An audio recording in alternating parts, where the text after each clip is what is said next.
There's been a huge change in the UK pub scene over the last 10 years or so. We're now at a time where we have around 48,000 pubs, 2,300 breweries, and we're producing around 420 million pints of cask beer a year.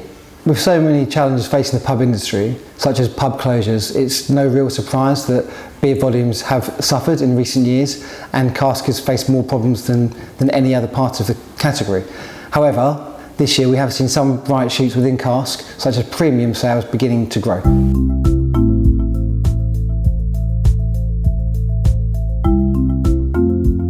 What we've discovered in this year's Cask report by speaking to more licensees than we ever have done before is that cask can still be a fantastic benefit to your business. Previously, in research for the Cask report, we've focused on consumers and generalised about pubs. This year, we looked at pubs in more detail. We did a survey of 1,700 licensees and bar staff, and that number has allowed us to break down pubs into different types and see that they've actually got very different needs. So for example, that high street, large destination venue really needs bigger fonts, brighter signage, more varied point of sale. There's also more of a demand from that sector for cooler serving temperatures of cask. Whereas if we look at, say, a craft beer bar, what they want is more information about the product, tasting notes, that kind of thing, to suit their particular clientele.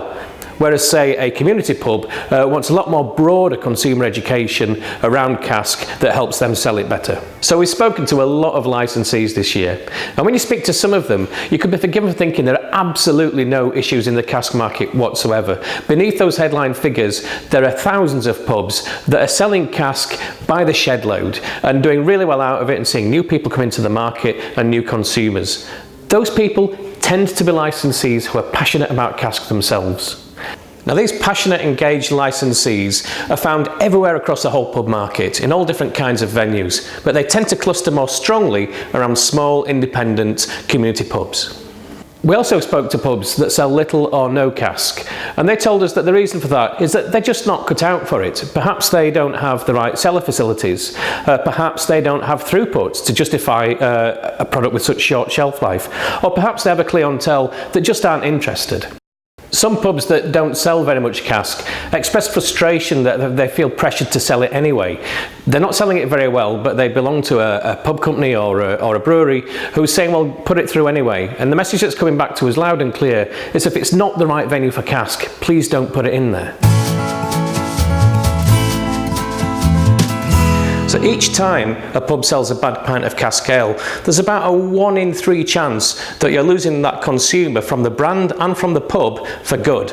And you're not just losing their cask ale sales, you're losing the money that we're also going to spend on food and what their friends are going to spend on other drinks. The issue of quality is underlined even when we speak to publicans who sell excellent cask beer themselves. Because they go to other pubs and they drink cask when they're off duty. When they get a bad pint, they get genuinely angry. It's not just a problem for the pub that they're in, it's a problem for the reputation of cask in general, and therefore it affects the good pubs as well. Cask beer should be served between 11 and 13 degrees. But in too many cases, it's still coming out far too warm in the pub. This is a massive turn-off for the customers, and it does nothing to bring new people to the category. Since we raised the issue of temperature in last year's cask beer report, several brewers have brought new products to the market designed to serve cask at cooler temperatures. Now, we know that there's a market for this because 1 in 4 customers have told us that they would consider drinking cask if it was served at cooler than the current recommended temperatures.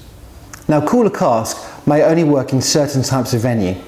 Of the licensees we spoke to this year, it became clear that managed houses and large high street venues were the ones that were most interested in serving cooler cask. Licensees know their business better than anyone else, so it's important that the cask ale industry listens to them and tailors support to give them the things they need to sell more cask. When cask beer is at its best, you can't beat it as a drink, and it normally is delivered that way by passionate licensees who love and know what they're doing. So if you are going to do cask beer, do it well and make the absolute most of it.